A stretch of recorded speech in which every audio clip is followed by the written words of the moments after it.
Trying Not to Try by Edward Slingerland. Chapter 1. Effortless work का concept क्या होता है? आज के दौर में हम लोगों में से अधिकतर लोग स्ट्रेस से भरी हुई जिंदगी जी रहे हैं। हम अपनी लाइफ को इतना कॉम्प्लिकेटेड बना देते हैं कि हम खुश ही नहीं रह पाते हैं। काम के प्रति हमारा डेडिकेशन इतना ज्यादा रहता है कि हमारा ज्यादातर समय ऑफिस में ही चला जाता है, जिसके कारण हमारे पास खुद की खुशियों के लिए ही समय नहीं रहता। तो फिर अब सवाल ये उठता है कि हमें क्या करना चाहिए। एंशिएंट चाइना की थ्योरी के अनुसार हमें सबसे पहले लाइफ में एक मीनिंगफुल गोल का चयन करना चाहिए। अगर आपको भी जानना है कि जिंदगी को प्रेजेंट में कैसे जीना है, तो फिर ये समरी आपके लिए ही है। आखिरी बार कब आपने अपना समय किसी स्पोर्ट्स को दिया था, या फिर आखिरी बार कब आपको बिना किसी वजह के हंसी आई थी?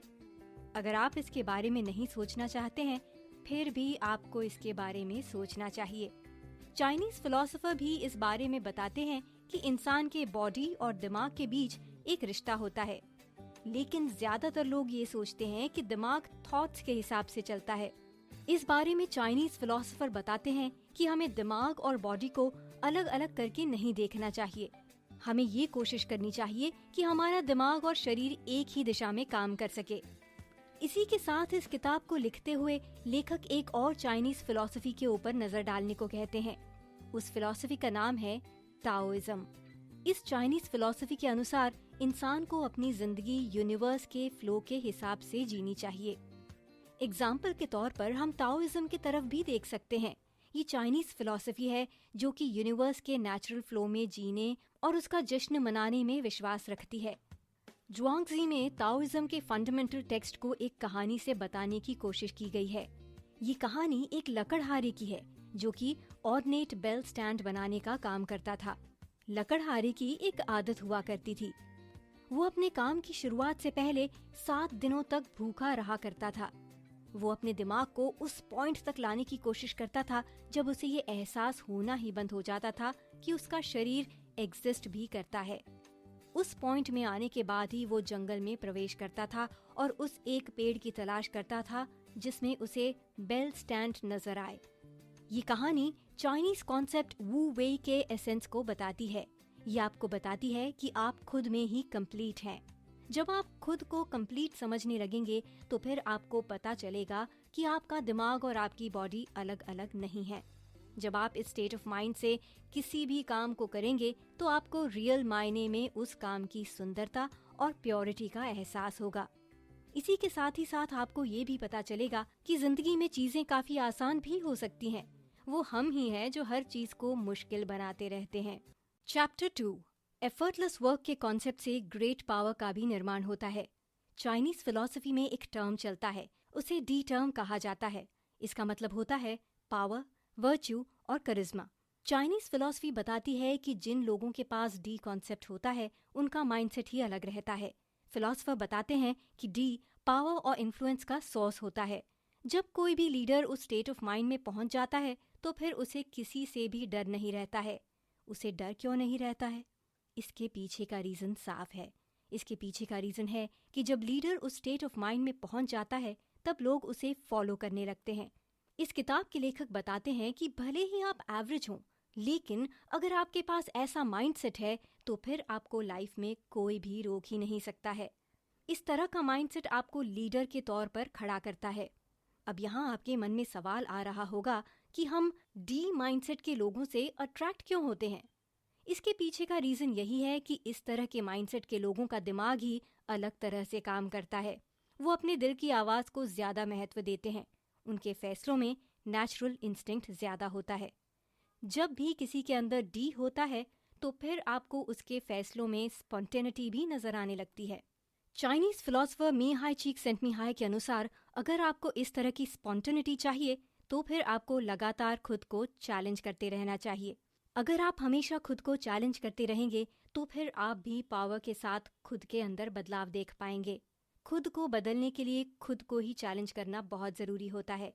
इसलिए चाइनीज फिलोसोफर भी बताते हैं कि खुशहाल जिंदगी जीने के लिए खुद को एक मीनिंगफुल गोल देने की कोशिश करिए। फिलोसोफर कन्फ्यूशियस ने एक थ्योरी को डेवलप किया था। इस थ्योरी को डेवलप करने के पीछे की मंशा ये थी कि एक परफेक्ट ह्यूमन बीइंग कैसे बना जा सकता है। इस थ्योरी को उन्होंने कन्फ्यूशियनिज्म का नाम दिया था। इस थ्योरी के अनुसार अगर आपको परफेक्ट ह्यूमन बीइंग बनने के ऊपर काम करना है तो फिर आपको अपने दिमाग के ऊपर भी लगातार काम करते रहना चाहिए। आसान शब्दों में कहें तो फिर आपको अपने विल पावर को और ज़्यादा मजबूत करने की ज़रूरत है। इस थ्योरी के हिसाब से इंसान का विल पावर जितना ज़्यादा मजबूत रहता है, उस इंसान की पर्सनालिटी भी उतनी ही ज़्यादा बेहतर बनती है। इसी के साथ ही साथ इस थ्योरी में ये बताया गया था कि एक बेहतर इंसान बनने के लिए आपको अपने ऊपर काम करते रहना चाहिए। आपको हमेशा ये कोशिश करनी चाहिए कि आप ज़्यादा से ज़्यादा ज्ञान कैसे हासिल कर सकें। इसी के साथ ही साथ आपको अलग अलग कल्चर्स के बारे में भी समझने की कोशिश करनी चाहिए। इस थ्योरी के अनुसार अगर आप कल्चर को समझने की कोशिश करते हैं तो फिर आपको बहुत कुछ नया भी सीखने को मिलेगा। कल्चर ही आपको ये सिखाएगा कि पब्लिक में बिहेव कैसे करना है। इसी के साथ ही साथ इस थ्योरी में ये भी बताया गया है कि अपने दिमाग को फुल पोटेंशियल में काम करवाने के लिए आपको लगातार प्रैक्टिस करने की ज़रूरत पड़ती है। Chapter 3, concept of Taoism. Chinese philosopher Confucius के अनुसार हेवन या फिर खुशियों का रास्ता सोशल कॉन्डक्ट से होकर ही गुजरता है। उनके हिसाब से बिना समाज से जुड़े हुए आप खुशियों तक नहीं पहुंच सकते हैं। लेकिन एक और फिलोसोफर हैं जिन्होंने ताओइज्म जैसी फिलॉसफी से सभी को रूबरू करवाया है। उनका नाम लाओ चा है। लाओ चा के अनुसार हेवन तक पहुंचने का सबसे सही तरीका है कि आप वो सब भूल जाएं जो भी सोसाइटी ने आपको सिखाया है। लेकिन यहाँ पर सवाल ये उठता है कि अगर हम वो सब भूल जाएं तो आखिर हमें करना क्या है। इसके लिए लाओ चा बताते हैं कि आपको सिर्फ और सिर्फ बेसिक ह्यूमन नेचर की तरफ लौटने की कोशिश करनी है। आसान शब्दों में इस फिलॉसफी को समझने की कोशिश करें तो हमें समझ में आता है कि इंसान को रॉ फॉर्म में रहने की कोशिश करनी चाहिए। इस थ्योरी में साफ तौर पर बताया गया है कि जितना आप बनावटी दुनिया से दूर होने की कोशिश करेंगे उतना ही आप खुद को खुशियों के पास पाएंगे।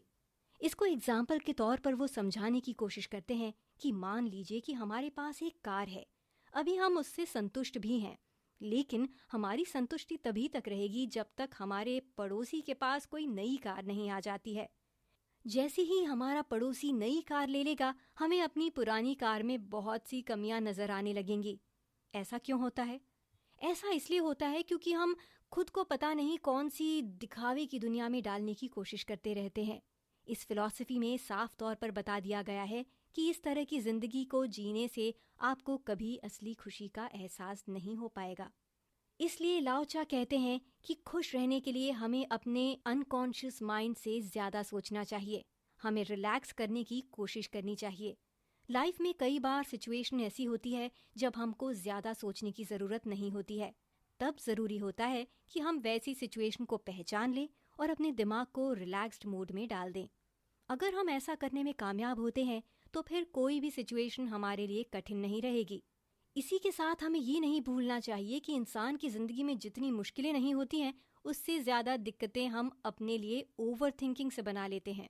चैप्टर 4, वू वे का कॉन्सेप्ट बैलेंस्ड और फ्लेक्सिबल लाइफ से पाया जा सकता है। पहले आपने दो फिलोसोफर्स की बातों को समझने की कोशिश की है। अगर उनकी बातें आपको थोड़ी एक्सट्रीम लग रही हैं तो अब समय आ गया है कि आप एक और फिलोसोफर की फिलॉसफी को समझने की कोशिश करें। इनकी फिलॉसफी एक्सट्रीम नहीं है। इनका नाम मेंशियस है। इनके हिसाब से अगर आप वू वे हैं तो फिर आपको अपने अंदर कोई भी चेंज लाने की ज़रूरत नहीं है। बस आपके सामने एक ही टास्क है, वो ये है कि इस बात को समझिए और इसे आगे बढ़ाने की कोशिश करिए। मेंशियस के अनुसार तुरंत अपने अंदर वू वे की तलाश करने के बजाय आपको किसी अच्छे टीचर की तलाश करनी चाहिए। आप कोशिश करिए कि उस टीचर की मदद से ही आप वू वे के कॉन्सेप्ट तक पहुंच सकें। इस फिलॉसफी में फिलोसोफर बताते हैं कि अगर आप किसी अच्छे टीचर की मदद लेने की कोशिश करते हैं तो फिर आपके अंदर इमेजिनेशन पावर की भी ग्रोथ देखने को मिलेगी। इसलिए अपनी इमेजिनेशन पावर को बढ़ाने के लिए सबसे ज़्यादा ज़रूरी है कि आप एक अच्छे टीचर की मदद लें। क्या आपको अभी भी नहीं पता है कि आप सही कर रहे हैं या नहीं? क्या आपको अभी भी फेल होने से डर लग रहा है? तो फिर खुद से सवाल करिए कि आपके अंदर मोटिवेशन कहाँ से आ रहा है। इसके लिए आपको अपनी सिचुएशन को रियलिस्टिक ढंग से देखने की कोशिश करनी होगी। आपको ये देखना होगा कि आप जो काम कर रहे हैं वो आपके लिए कितना उपयोगी है। मान लीजिए कि आपने किसी जॉब की शुरुआत की है और अब आप उसे छोड़ने के लिए स्ट्रेस में हैं। तो फिर कुछ सवाल करिए आप खुद से। आप इनसिक्योर क्यों हैं? आपको फेल होने का डर है? क्या आपको कंफर्ट जोन में वापस जाना है? इन सवालों के जवाब से आपको पता चलेगा कि आखिर आप चाहते क्या हैं। कई बार ऐसा होता है कि क्रिएटिव काम को बहुत ज्यादा एनर्जी की जरूरत होती है, जिसका असर हमारे शरीर में दिखने लगता है। इससे बचने के लिए अपने व्यस्त स्केड्यूल में से कुछ समय दोस्तों और परिवार के लिए निकालने की कोशिश करिए। इससे आपका दिमाग भी शांत होने लगेगा। अगर आप अपने काम से नाखुश रहने लगे हैं तो फिर अब समय आ गया है कि आप उसे रीफ्रेम करने की कोशिश में लग जाइए। ये कोशिश करिए कि आपकी नाखुशी के पीछे का रीजन आखिर क्या है। ये भी पता करने की कोशिश करिए कि सबसे ज्यादा खुशी आपको किस काम को करने में मिलती है। क्या आपको अंदर से मोटिवेशन आता है? अगर नहीं आता है तो फिर कुछ समय या दिन खुद को दीजिए। शायद आप असलियत से दूर चले गए थे। रियलिस्टिक अप्रोच को फॉलो करने की कोशिश करिए। अब यहाँ पर आपके अंदर एक सवाल ये भी आ रहा होगा कि वू वे को पाने के लिए क्या करना है या फिर क्या नहीं करना है। इसका जवाब साफ है कि आप अगर सिंसियर नहीं हैं, अगर आप फोकस्ड नहीं हैं, अगर आपके अंदर खुद को लेकर जिम्मेदारी नहीं है, तो फिर आप वू वे के कॉन्सेप्ट को कभी भी हासिल नहीं कर सकते हैं। एग्जाम्पल के लिए, अगर आपको उदार इंसान बनना है तो फिर बस ये कहने से कि आप उदार हैं उससे आप वो इंसान नहीं बन जाएंगे जो आप बनना चाहते हैं। उदार इंसान बनने के लिए आपको अपनी लाइफ को ही कुछ इस तरह से डिजाइन करना पड़ेगा कि आप उदारता के प्रिंसिपल को फॉलो कर सकें। लाइफ को मोटिव देना तो काफी आसान है, लेकिन उस राह में लाइफ टाइम चलना काफी ज्यादा मुश्किल होता है, लेकिन नामुमकिन नहीं होता है। अब मुश्किल को मुमकिन कैसे बनाना है, ये आपके ऊपर है। इसके लिए आपको किसी भी मोटिवेशन की दुकान में भी जाने की जरूरत नहीं है। आप खुद को भी मोटिवेट कर सकते हैं। लाइफ को एक कठिन और मीनिंगफुल गोल देने की कोशिश करिए। जब आपको वो लक्ष्य मिल जाए तो फिर उसके पास जाने के लिए रास्ता बनाने की कोशिश में जुट जाइए। आजाद रहिए और खुश रहिए। कुल मिलाकर कई चाइनीज फिलॉसफीज बताती हैं कि जिंदगी के साथ आपका रिश्ता बहता हुआ होना चाहिए, उसमें किसी भी तरह का बोझ नहीं होना चाहिए। क्या करें? कई चाइनीज फिलोसफर्स ने स्ट्रिक्ट रूल्स बताए हैं, तो कई ने आजादी के साथ जीने की सलाह दी है। अब ये आपके ऊपर है कि आप कौन सी राह को चुनकर अपनी लाइफ को मस्त बनाने की कोशिश करते हैं।